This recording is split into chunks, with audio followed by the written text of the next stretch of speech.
Welcome to Business Over a Brew. I'm your host, Nick Darr, back with another edition. Pleased to be joined in this episode, a little bit different episode as we branch out a little bit.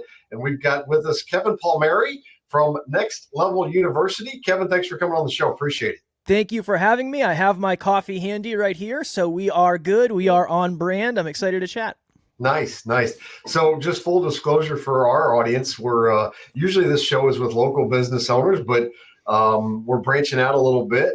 We have discovered something called Matchmaker. It's not a dating app. It's for podcast matchups. So, and I read Kevin's bio on Matchmaker and thought this is a guy I've got to have on. So, Kevin, if I'm not going to read the bio, why don't you just tell us a little bit about yourself and your business and kind of, a recap of the bio.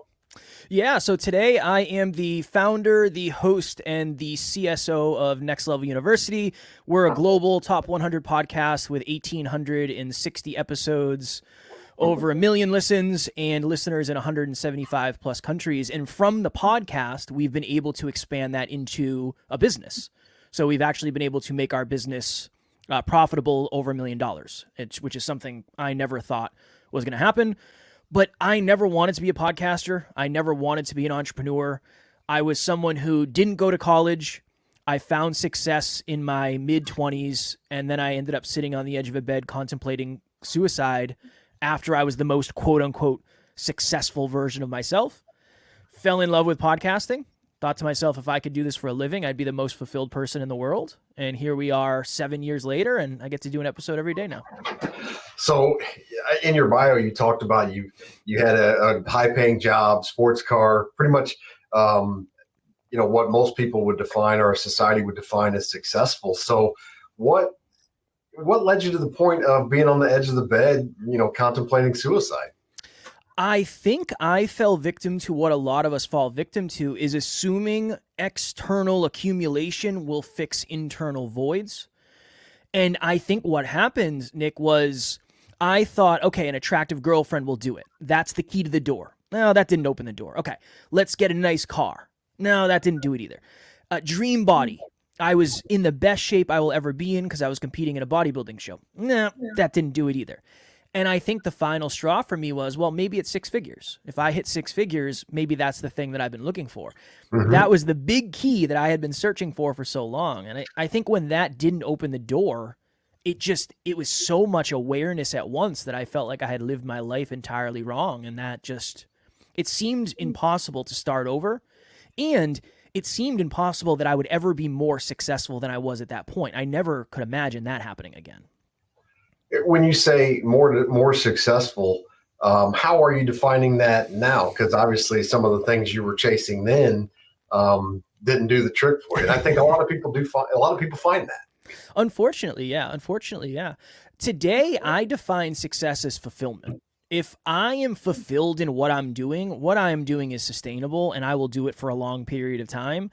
That's how I define it now. It used to be having nice things and looking really successful, looking like I knew what I was talking about. Now it's more how sustainable is the way that I'm living. So our podcast is all about level up your life, your love, your health, and your wealth. If I'm going to be able to talk about that, I have to be living that, and I have to be an example of that. And it quite literally has locked me into a life where I kind of have to chase fulfillment and make sure I'm fulfilled, because if I'm not, you're going to be able to tell pretty quickly. Right. Then the podcast is fraudulent and not working for you. So what are some things, some real practical steps people can take to find that fulfillment? Yeah, I think it starts with core values, core beliefs, and core aspirations. I think that's a big one. One of the reasons I was so miserable at my old job is because one of the things that I value the most is time freedom. The other thing that I value at a very high degree is certainty. I traveled up and down the East Coast of the U.S. I didn't know what my schedule was going to look like. I had zero time freedom, and I was living on the road for weeks and months at a time. I traded in 2 of my deepest core values for money. That's a recipe to be unfulfilled. So I would say sit down, write out a list of what your top 5 core values are, what your top 5 core beliefs are as a human being, and then what your top 5 goals are. Like, what are your core goals? If there's anything in conflict between those 3 things, I think it's going to be an issue. and you're most likely not going to be super fulfilled. Fulfillment isn't necessarily doing what you love. It's doing the thing that you know you should do that you'll be grateful that you did after. I think there's a big difference between pleasure and fulfillment. So, yeah, I would make a list of those things. I would ask yourself, what do you lose track of doing? Like when you are doing something and you lose track of time, what are those things? Because that's most likely a suggestion that you're supposed to be doing that more. That's a couple practical tips. I think we're in an interesting stage when it comes to mental health. My dad, I'm 47. He would be in his 80s now. So his generation, it wasn't really a word that got thrown around a whole lot. Like it was definitely, there was a stigma attached. If, mental, depression was not a word that you would throw around. It was just, it wasn't that the struggle wasn't there. It's just, there wasn't a label to it. I think we're definitely in a stage where people are talking about it. There's more awareness of it. I just read an article the other day. 55% of CEOs have had a negative spell in the last year when it comes to depression. So I think that's a couple things. One, the more it's easier to talk about. It's more acceptable, socially acceptable to speak about it. But also they're not finding what you're finding, which is the fulfillment and maybe the impact. Yeah. And I think we're in the awareness stage of mental health right now. I don't know that we're to the point where there's a real great solution to it, because you alluded to it. Your bio says you have a no BS approach to it. And I think there is, unfortunately, for lack of a better word, a lot of BS out there about, I have this argument with my kids a lot about, I think we've got this whatever makes you happy mentality. Mm-hmm. And that's not really, for me anyway, that has not been impactful in terms of leading to that fulfillment. It's a dangerous game. Yeah, I'm not saying you should never be happy. Right. But if you optimize for happiness, you're most likely going to eat not so good food. You're probably not going to be exercising. You're not going to have the deep conversations in your relationship. I'm telling you, there is a correlation between how fulfilled you are and how much you're challenging yourself. I don't know if you can really be truly fulfilled unless you're challenging yourself, because I think one of the things that happens with fulfillment is you feel like you're making meaningful progress towards personal goals. That's something, and it's usually something that's bigger than you. It's not about me. It's not about the podcast. It's about something way bigger that I ultimately will never accomplish. I'll never get an award that says you made it and you did all the things that you wanted to do. It's way bigger than me. So I very much agree. I think it's about finding 5. There are some people that say delay gratification and never feel good about yourself, and you should hate yourself until you accomplish the goal. I don't think that's the truth. Right. And on the other end, there's do what you want. If it's meant to be, it'll be. If you're going to attract it into your life, you will. I don't think that's true either. I think the truth lies somewhere in between, and it's up to us to find out what that is for us personally. Well, and you mentioned the financial piece of it. Like that was something, I don't know if chasing is the right word for what you were doing in the past, but it's easy to say that, money's a part of it. There's no question about it. Like I think one adage that's gotten overused is money doesn't buy happiness. And that's probably true. But I think not having it can certainly lead to unhappiness for sure. So yeah. You do have to have a revenue stream. You have to have some in my opinion, you've got to have some financial backing to your life otherwise that is going to be the major thing that you focus on in your life, of that stress of not having it. Money doesn't buy happiness. Money definitely fixes problems that lack of money create. I think that's the best understanding for me was money is most likely not going to fix anything internal. I love myself and I have a ton of self-belief and I have a ton of self-worth, but I'm a little tight on finances. Extra money will help that.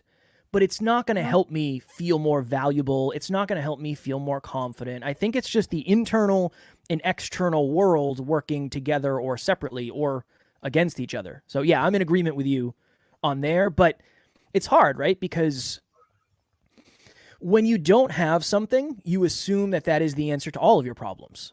It's kind of the way it works. If you're thinking, well, if I had that relationship, I'm telling you, I have a wonderful relationship. The relationship is going to bring up more mirrors of the stuff that you have to work on. It's not necessarily going to make your life easier. It's about growth. And I think everything is really. Right. Talk about the physical piece of it. You mentioned you were, doing a bodybuilding contest, and I know that's still a part of what you do. Just talk about that piece of it, because that's an important aspect as well. Yeah, at this point in my life, I was spending 5 days a week, every week, living in hotels. So I would literally bring a hot plate and I would cook my meals in the hotel room. I would get up at 4 o'clock in the morning. I would go and do cardio. I would work from 6 to 2, 7 to 3, second shift, depending on the day. And then I would go do like a 2-hour workout later. And that, while it was terrible, and while I look back on it and I don't feel super good about it, I think that I learned a lot about resilience. I learned a lot about grit, and that has helped me so much in our business. Putting in a 14-hour day when I get to work in my pajamas just isn't that hard compared to some of the stuff I've had to do in the past. So it was very physically demanding, which created a lot of mental demand. But now I'm under a lot of pressure day in and day out, but I grew a lot from the pressure that I faced in those years. And I think that's a big benefit that you don't see in the time. You're an entrepreneur. We talk to the entrepreneurial community. What are some words of advice you would give to current or aspiring entrepreneurs out there? One of the things that I wish somebody sat me down and said, and we're kind of myth busting. We've done this a couple times in this episode already. If you build it, they will come. That is not true. That is not the way it works. If you build it, it will exist, and then it's your job to create enough demand to grow the business. I didn't really understand that because I thought, well, if you do something that you love, people will pick up on that, and then you'll just get momentum. There has to be some sort of strategy. I love the fact that so many entrepreneurs now want to do something because they love it deeply. Unfortunately, and this is heart-driven but no BS, unfortunately, that is not enough because we have to strategize. We have to know the numbers. We have to know the market. We have to know all that. So that would be one thing.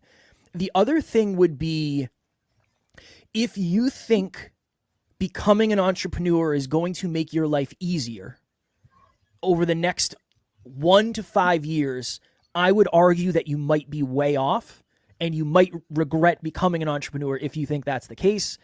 Eventually, yes, your life can get easier, but I think you're looking at 5 to 10 years before that happens.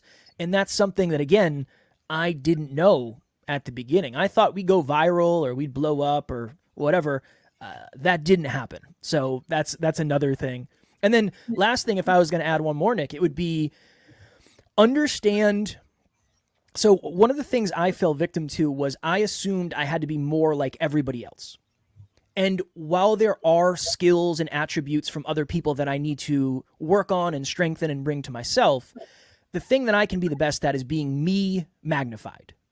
And I think that's something that I wish I had earlier on. So yes, double, triple, quadruple down on your strengths and then shore up your weaknesses, but nobody can be you as well as you can.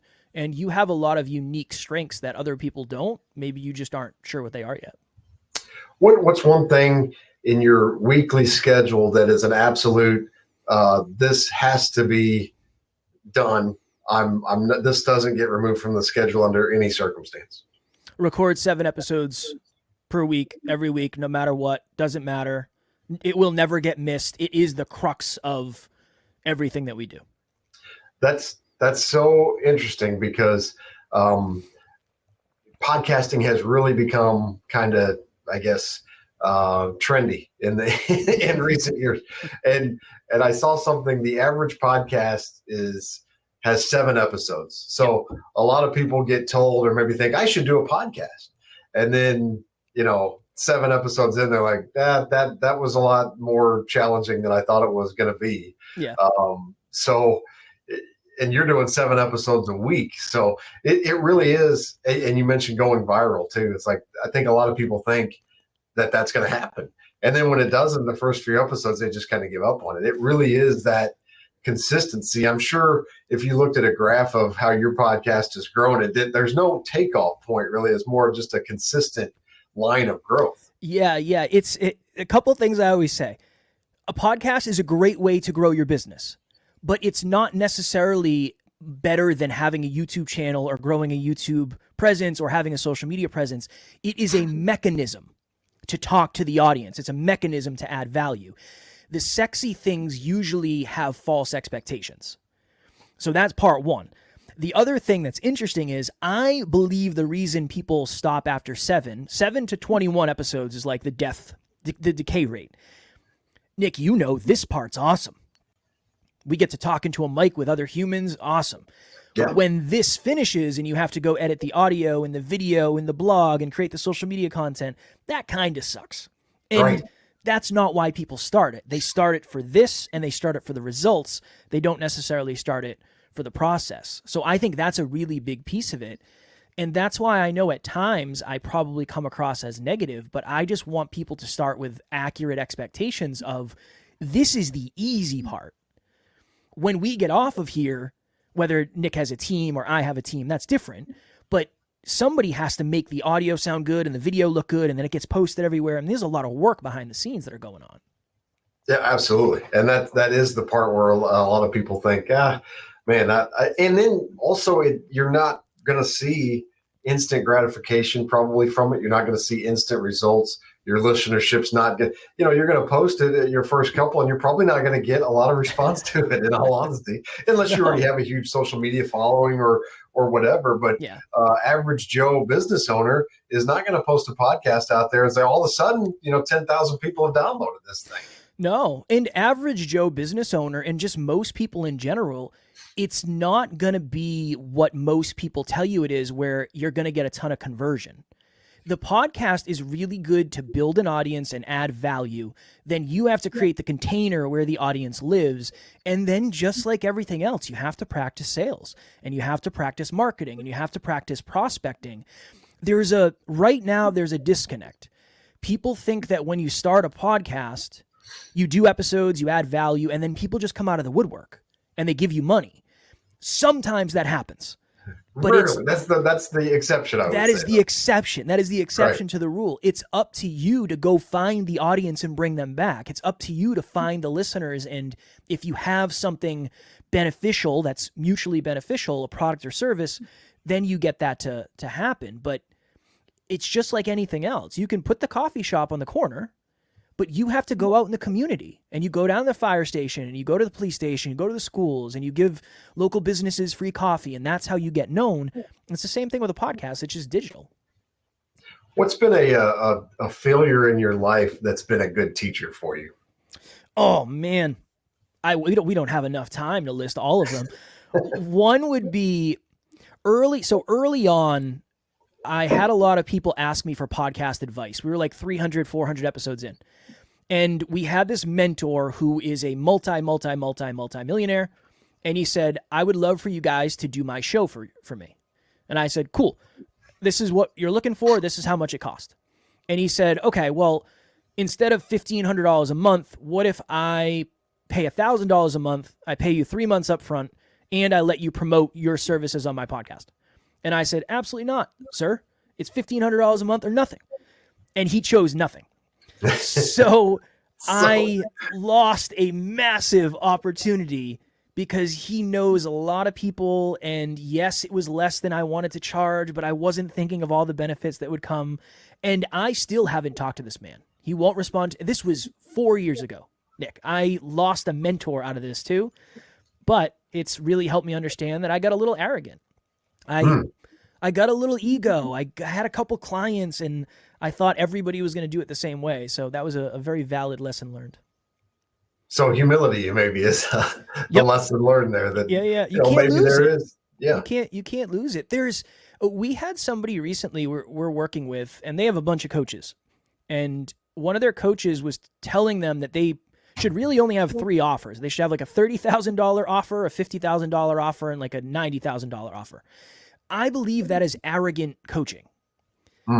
Why? If you've never coached before, you don't get to charge $90,000. It doesn't work that way. It's like saying, Nick, you want to buy my home? Okay, I know it's only worth like 500,000. I need 4 million. You're not going to buy it. You're going to leave. Yeah, especially at first until you've established what the value is. Yeah. Alex Hormozy, who's the guy that I follow quite a bit, basically suggests, give it away at first until you've got a proven concept that works for your business, and say, hey, here's something that we're trying. We'd like you to be a guinea pig for us and see what you think. So I think flexibility is, and being adaptable to the situation is also a lesson there. 100%. And we started coaching for free. I'm a huge proponent of that. I tell clients all the time, it's not about the money as much as you think. Yes, you want to make sure you're making the money back into the business. But if you've never coached, it gives you belief. If you've never gotten feedback from the product or service, you get testimonials, you get feedback, you figure out what's working, what's not. Yeah, it might not be best for short-term bottom line, but it might help you set up success into the future and get feedback and build belief. There's a lot of intangibles that come with giving stuff away for free. Absolutely. Well, Kevin, you've been extremely generous with your time. We really appreciate you coming on the show. If people want to find out more about you, how can they do that? So Next Level University is a podcast that's on all the platforms. It's on Apple, Spotify, YouTube, everywhere. And if you are a podcaster, I have a podcast about podcasts called Podcast Growth University. That's everywhere as well. And it's all about growing, scaling, and monetizing your show. Well, I'm definitely going to be checking that out. And I encourage anybody thinking about that or just taking their life to the next level to check out Kevin as well. Kevin, thanks so much for coming on Business Over at Brew. We appreciate it. My pleasure, Nick. Thanks. Have a good one. You